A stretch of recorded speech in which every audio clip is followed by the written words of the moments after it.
topic and issue pag-usapan natin. Kim Chiu muli na namang kinakiligan nang ipatingin niya sa feng shui master na si Johnson Chua ang kalab din niyang si Paolo Abilino. Ito'y matapos pumunta si Kim sa Binondo upang alamin ang mga lucky zodiac signs, direction, food for the year 2025 ngayong darating na Chinese New Year. Nang tanungin naman siya ng feng shui master na si Johnson Chua, halatang alam na alam ni Kim Chiu ang lahat patungkol kay Paolo. Kaya naman kinakiligan muli si Kim ng kanyang mga fans ng Kim Pao maging ang mga kasama ni Kim sa Binondo. Kaya naman pati sa It's Showtime ay laging budot si Kim dahil parating binabanggit ng kanyang mga co-host sa It's Showtime na baka nanonood si Paolo na parati din namang binabati ni Kim. At kahit sa vlog nito ay sinabi din ni Kim na makinig ka, na ibig sabihin mapa-It's Showtime at sa mga vlog nito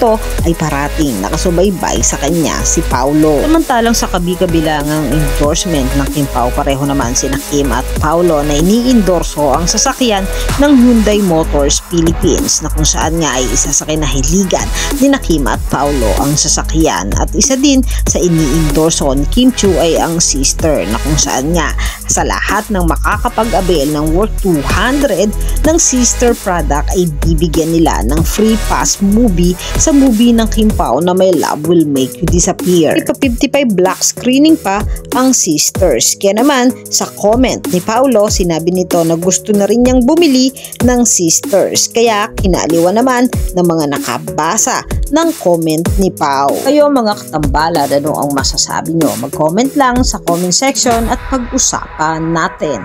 Yan ang mga hot topic and issue dito lamang sa Tambalang JK.